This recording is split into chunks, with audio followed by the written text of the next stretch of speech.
Welcome to Math TV with Professor V. It's Friday, April 28th, 2023. Here's your integral of the day. We have an indefinite integral of the square root of 1 plus x squared over x dx. So most of you, if you've been practicing these for a while, would right off the bat say, oh, it is trig sub time, which is correct. It's just finishing this guy off takes some work. So since we have a sum of 1 plus x squared, the appropriate substitution would be to let x equal tangent theta. So that means dx would be secant squared theta d theta. And then now let's rewrite this integral in terms of theta. So in the numerator now I have 1 plus tangent squared theta. In the denominator I have plain old x, which is tangent theta. And then dx is secant squared theta d theta. Let me color code for you guys. Here's where plain old x went. And then here's my dx. And then 1 plus x squared is 1 plus tan squared theta. All right, now the whole point of doing trig sub is to be able to use Pythagorean identities and clean up what's underneath the radicals. So we know the square root of 1 plus tan squared is the square root of secant squared theta, which is technically absolute value of secant theta. But remember, when we do trig sub, we restrict theta so that secant theta is always going to be positive. So we don't have to worry about keeping the absolute value bars in our integral. So now we have secant theta. And then from here, I have another secant squared theta, d theta in the numerator, over tangent theta. All right, so let's see, can we clean up a wee bit more?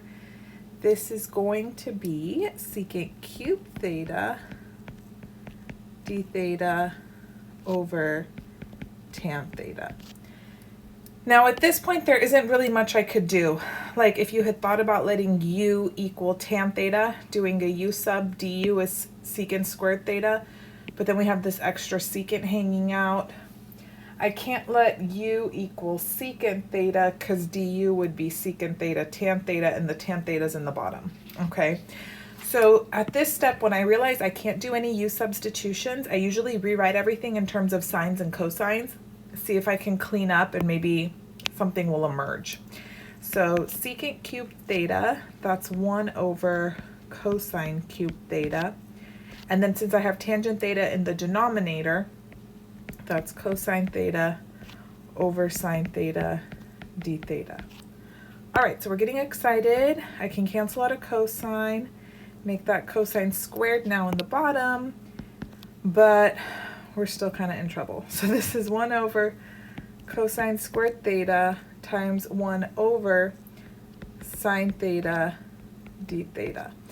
Why do I say we're in trouble? Because I still can't do a u sub. I have no trig functions in the numerator. Like if I let u be cosine theta, du would be negative sine theta, but dang it, that sine theta's in the bottom. It needs to be in the top. Du can't be in the denominator like that.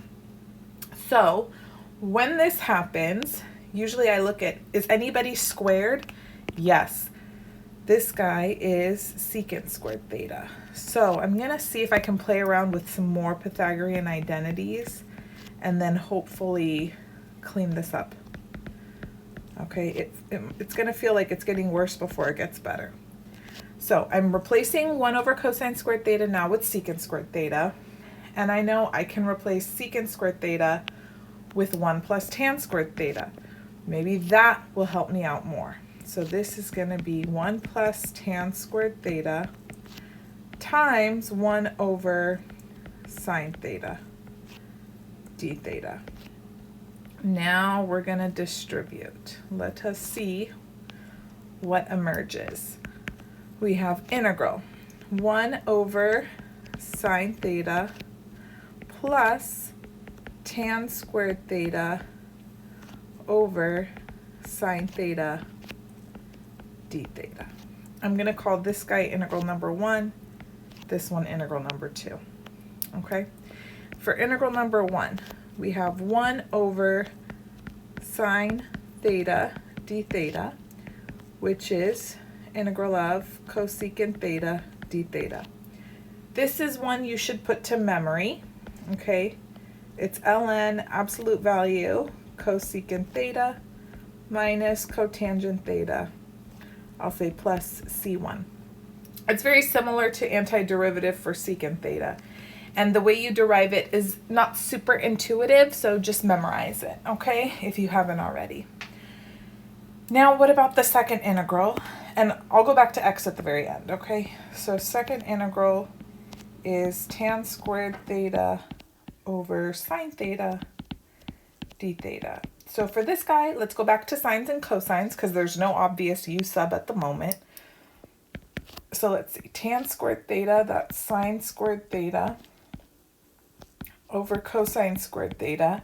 And then I have times 1 over sine theta still. Ooh, finally. So like this sine cancels, and now I finally have 1 left in the numerator, which means I can u sub. You see the difference? So now that we have sine theta d theta in the top, we can finish this guy off. So basically you want this whole term to be your du, right? Du should be sine theta cosine, no, du should be sine theta d theta. So go backwards, that means u needs to be cosine theta. So it's fine, we have a negative, no big deal. Negative sine theta d theta, we'll just add it in right here. So then I have negative integral du over u squared. Whew, okay, so this is negative integral u to the negative second du, right? Good. If I add 1, new exponent is -1, and then when I divide by -1, that's going to make that positive u to the negative first plus c2. So this is going to be 1 over u plus c2. U was cosine theta, so this is secant theta plus c2. So here's result from my second integral. Here's result from the first one. So let's put it all together. So we have ln, absolute value, cosecant theta minus cotangent theta plus secant theta plus c, where c is c1 plus c2. Tell the people. And then we have to go back to rewriting all things in terms of x. So how do you do that? Well, just remember, initially we made the substitution that x was tan theta. You can think of that as x over 1 is tan theta. And now draw a triangle. Draw a little theta triangle. So here's my right angle, here's theta. Tangent theta is the ratio of opposite over adjacent. And then the hypotenuse is rad 1 plus x squared. So we're going to use this triangle now to rewrite everything in terms of x. So we have ln, absolute value.